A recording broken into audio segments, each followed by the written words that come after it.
Hey everybody, this is Aaron, and today I'd like to make a little video showing you all of the Bible and Qur'an translations that I use each and every day during my daily studies. The first two you see up here are the Complete Jewish Bible and the Orthodox Jewish Bible. Both of them are Hebraic Roots Movement or Messianic Judaism translations of the Bible. But there's differences in the translations, like I'll give an example. In Genesis 1:1 in the Complete Jewish Bible, it will say, "In the beginning God created the heavens and the earth." In the Orthodox Jewish Bible, it will say, "In the beginning Elohim created ha-shamayim and ha-aretz." And if you don't know Hebrew, Elohim is the Hebrew word for God, and ha-shamayim is the Hebrew word for the heavens, and ha-aretz is the Hebrew word for the earth or the land. The other two differences between these two translations is that when you come to the New Testament and when it talks about Jesus, the Complete Jewish Bible will say Yeshua, and the Orthodox Jewish Bible will say Yehoshua. Okay, and let's go to the next one, which is the New Jerusalem translation. It's a Catholic version of the Old New Testaments.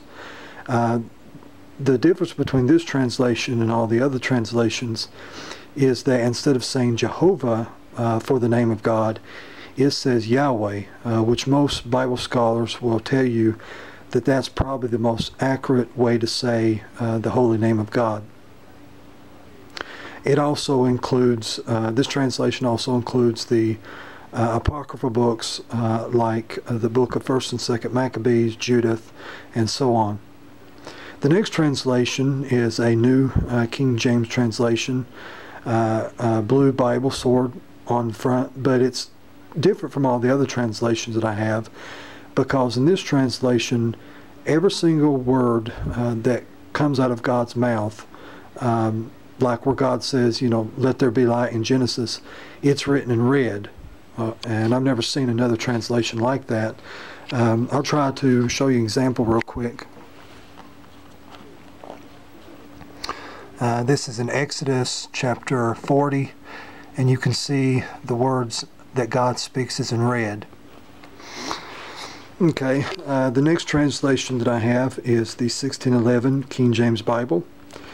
And if you're not familiar with Old English, Old King's English, I would say stay away from this, because it'd be hard to read. I mean, it's in English, but it might trip you up, like when it says, in the beginning God created the heavens and the earth.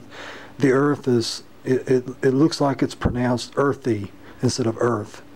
And a difference between this translation and all the other translations is that in 1611, the letter J, or the J sound, had not been invented yet. And so when you come to Jesus in the New Testament, it doesn't say Jesus, it says Jesus. So I find that kind of interesting. It also includes the apocryphal books, like the Catholic New Jerusalem Bible does. The next one, we come to the Companion Bible by Dr. Bullinger. Very good deep study Bible. If you like real deep study Bibles, a lot of footnotes, breaks down the Hebrew, Greek, and Aramaic words of the Old and New Testaments. A lot of charts and graphs in the back of the appendix. Very good Bible translation if you want a real good study Bible. The next one in the black carry bag here is the John Hagee Life Study Bible that I have.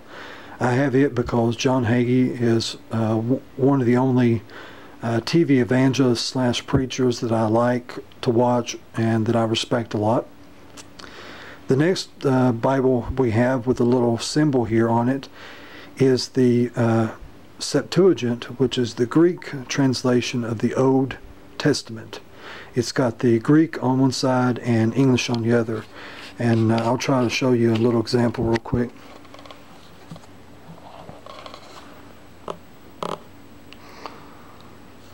Okay.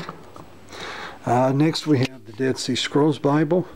That's a very good translation. It has footnotes and stuff about where they found the Dead Sea Scrolls and what makes it different than all the other translations out there. It also has parts of the books like of Enoch and Jubilees, which most Christians really don't know about.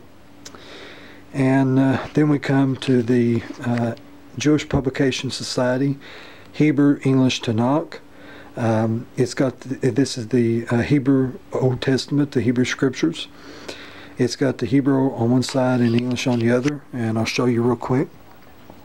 And the difference between the Hebrew Bibles and the English Bibles is Hebrew reads right to left instead of left to right. Okay. And if you didn't know, just a little lesson here, theological lesson, Bible lesson. The Jewish people do not call their scriptures the Old Testament. They call it the Tanakh.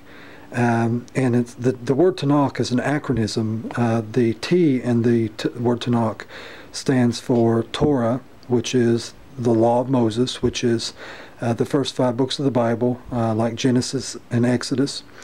The N in the Tanakh stands for the Hebrew word Nevi'im, which is the prophets, which is the prophets Isaiah, Jeremiah, and so on.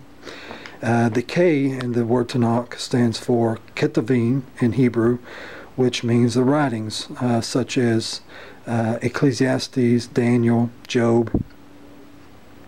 Then we come to the Jewish Study Bible. The only difference between these two is basically the Jewish Study Bible has a lot more footnotes and graphs and stuff in the back of it.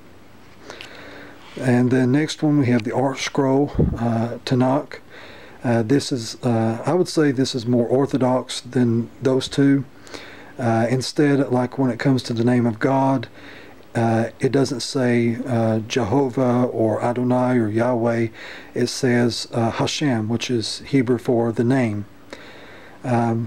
And then last of all, I have my 2 translations of the Qur'an.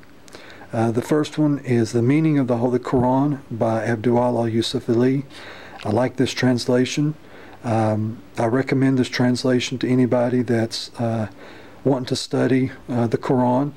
It's got the English on one side and Arabic on the other. Now, a lot of footnotes.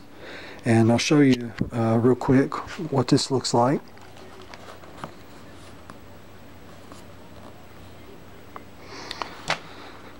And this last one here, this one is kind of special because there's a guy that I know at a mosque in Washington, D.C. That sent me this, and it came from Saudi Arabia.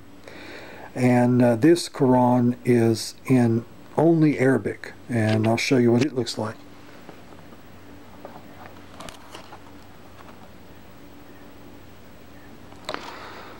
And one day I would love to be able to read the pure Arabic words of the Quran and also read the pure Hebrew words of the Old Testament.